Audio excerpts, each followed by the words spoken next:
Now I'd like to introduce to one of our 3 scholarship award winners tonight, Kusum Joshi. Kusum is a student senator at Dakota County Technical College and is the winner of the Morrie Anderson Scholarship. Kusum, if you could please come forward.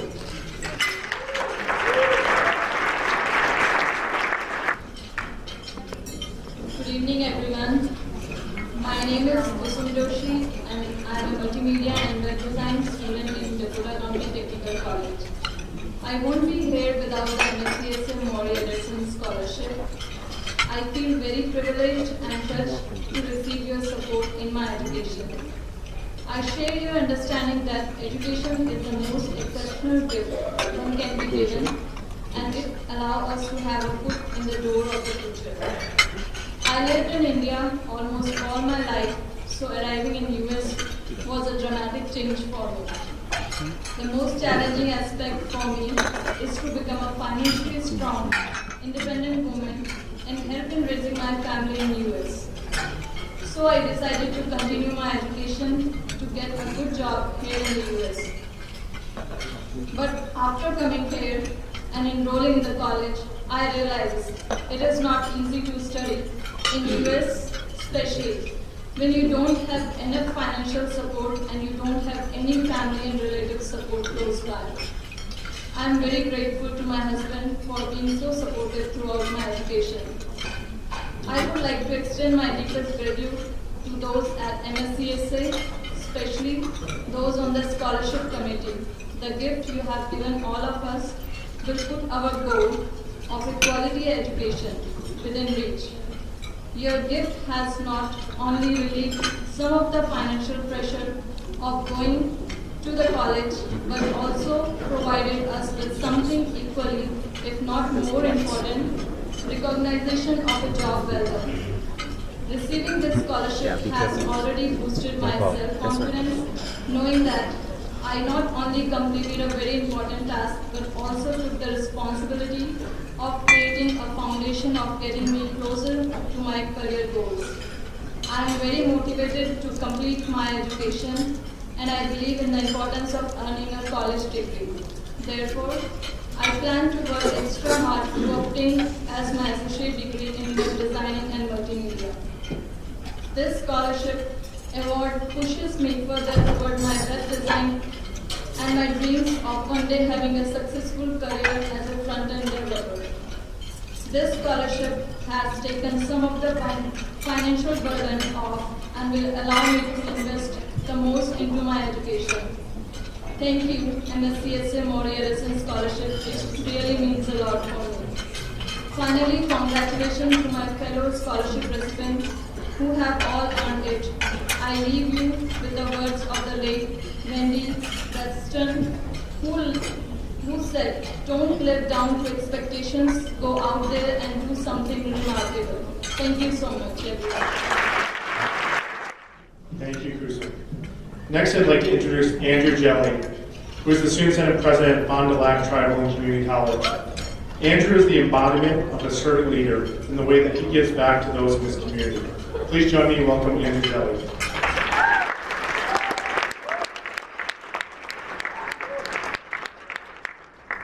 When I was first asked to speak, I was kind of looking, boy, rather be hit with a baseball bat. Now I'm bumming up here, so yeah. Every one of the speakers that's here tonight, I applaud you because this is not easy. But well, ladies and gentlemen, distinguished guests, it is an honor to receive the MSCSA Leadership Scholarship. My name is Andrew Hjelle. I will graduate this May with my Associate of Arts and Associate of Science in Business Finance Service from Fond du Lac Tribal and Community College.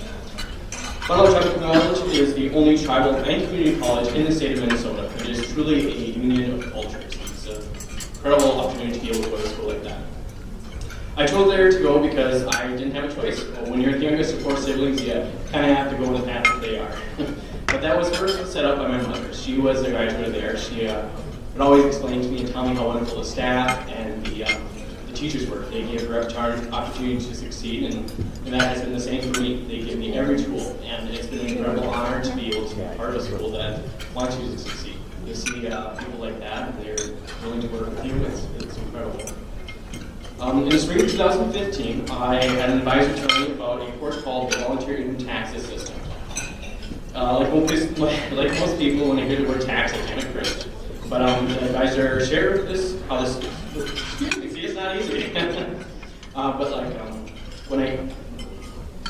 advisor shared with me how this course will help me develop important tools that I can use for the rest of my life. And more importantly, I can help others do tax services with those in need. It's not always cheap. Plus, he said it was an elective, so that was kind of an easy sell. So I signed up and became trained and certified. The special program provides free tax preparation for those who cannot afford to pay someone to prepare and file their taxes. The instructor of the course was an alumni Fond She explained to me that in her freshman year of college, she had got involved with this program as well, and kind of set her on the course to become an accountant. And after that, I got trained and certified, and that's what kind of put me on that course to look into accounting. So after this program, a lot of it is because it's a travel college. It's involved with the reservation there. So a lot of those came for the service were elders, old seniors in the community. Natives look highly upon the men, and they respect them as great men of wisdom. They don't associate it with wealth or with but rather with experience and age. And to see these elders and some prominent ones in the community come to see us do this service was rather eye-opening. One gentleman in particular was a native history teacher for the local schools. It was an incredible feeling to be able to help a man who was able to take his time and his culture to keep alive. He thanked me for the work I was doing and told me how much it means to him and his family. Another time during the service, a lady and her children had come in. She explained to us that she had gone to a national chain to prepare her taxes, and the cost was more than her return. She was a single native mother who worked full-time with 3 young children, and she was embarrassed to come here in fear that others might think less of her to use this free service. Nearly in tears, she told us that she was expecting a better return to help pay rent for the month and finish some bills she owed. We went through all of her documents and was able to help her take advantage of some native tax reservation laws. These were major deductions that the national chain had overlooked. I not only was able to provide the service free of charge, but was able to prepare a much larger return than she had expected. She was so excited. She called her mom in tears telling her about her program, but I never she knew she could see us. And she didn't seem embarrassed anymore. Seeing someone in such time of need reminded me how fortunate I am. Everyone in this room has the ability to help someone. By attending a community college, we all have an opportunity to not only better ourselves, but also to improve the community and help others. That was when I felt accounting was a viable field for me. Not only was the work I was doing enjoyable, but I was also helping the community as a whole. I plan to work in a nonprofit someday to be able to give back for the opportunities I have received through my college, MSCSA, and the generous scholarships I have received. I made a goal when I started college to graduate that year. And the MSCSA Leadership Scholarship has pushed me over that threshold. So that's an incredible blessing. Thank you very much.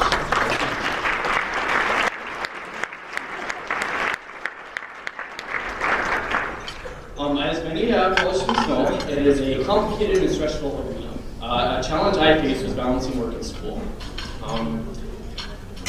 To achieve my goal of being debt-free, I had to work my day job as well as be a full-time student. There were many nights where I thought I was wearing gray hairs. I soon realized I needed to focus more time on my studies, but even after 20 hours at work, I still felt struggling. I felt as though college wasn't for me and almost quit altogether. But the one thing that kept me going was my faith. I have a Creator who wants the best for me and my life. And He watches over me and provides me. When I had days when things were too stressful, I turned to Him. But when He's watching me, I am at peace. I was able to keep moving forward, and I'm extremely blessed, and I give thanks to Him. I plan to attend the University of Wisconsin in Superior, obtain my BS in Accounting and Finance. So again, thank you very much, the scholarship, for all those who made it available. It's an incredible blessing. Thank you very much, and thank you, MSCSA. I wouldn't be here without you.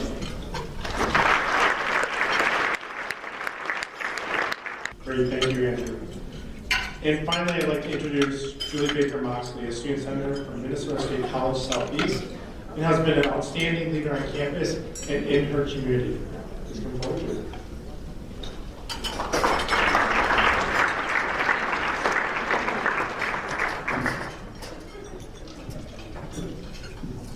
Hello, all you fine people. My name is Julie Baker, and I'm proud to be standing up here and addressing you as the McCormick Leadership Award recipient. I'm a second-year student in the Musical Instrument Repair Program at Minnesota State College Southeast in Red Wing. This May, I will graduate with a violin repair diploma after earning a guitar repair and building diploma along with a certificate in electric guitar construction last year. I could not have gotten here without the help of so many others. The fact of the matter is that I don't fit the stereotypical mold of a college student.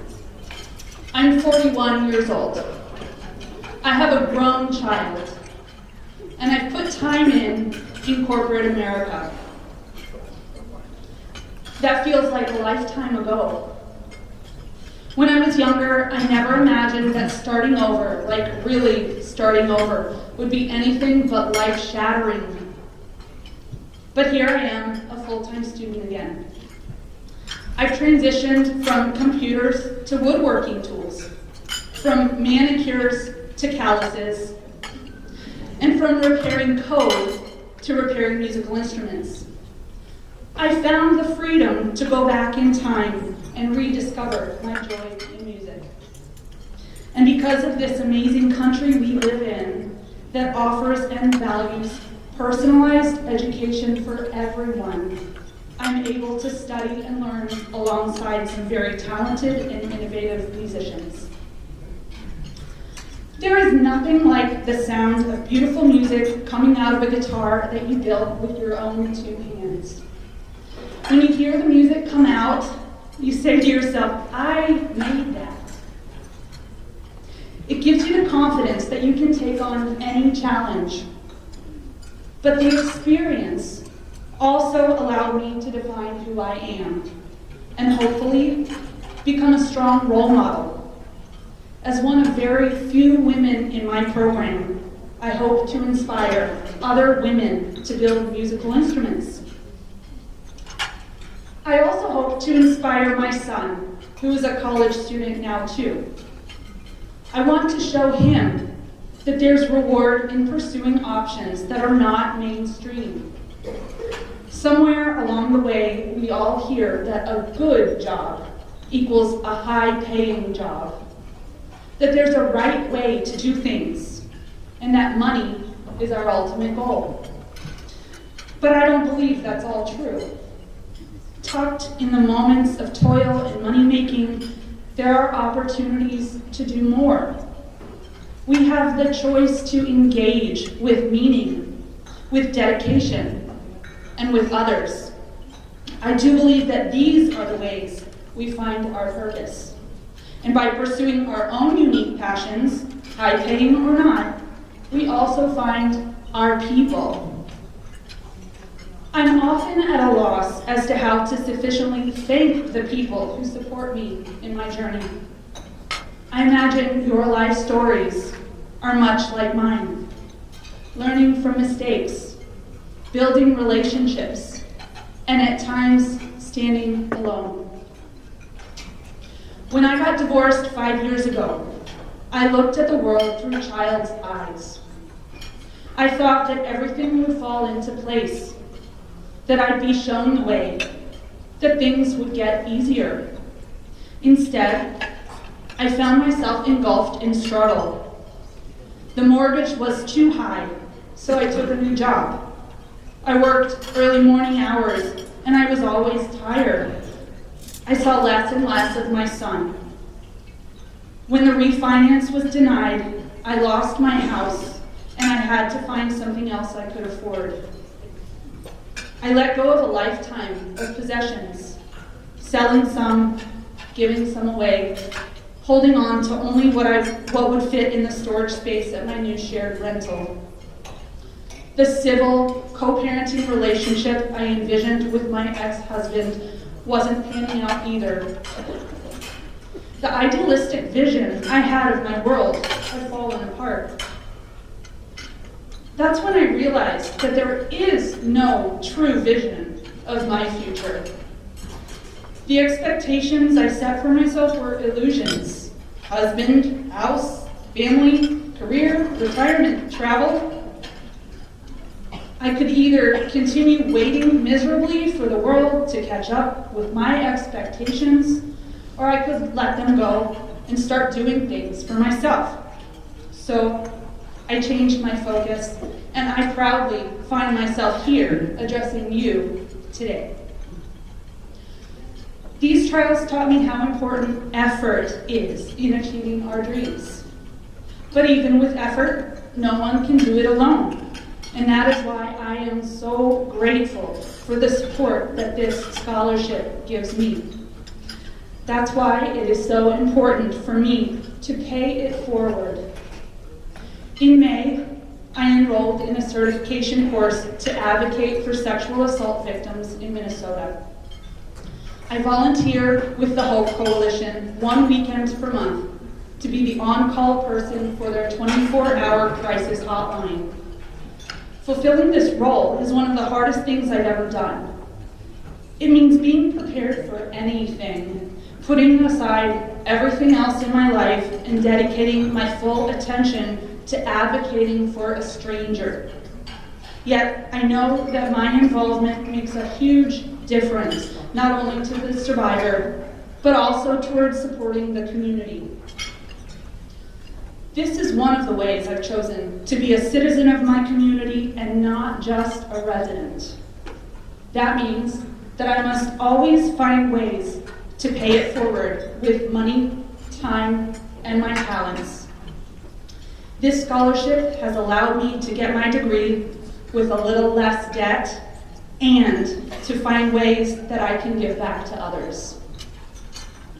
In closing, I want to take this opportunity to personally recognize the MSCSA, its members, staff, sponsors, donors, and supporters for your sincere commitment to ensure accessible, quality, and affordable public higher education in Minnesota.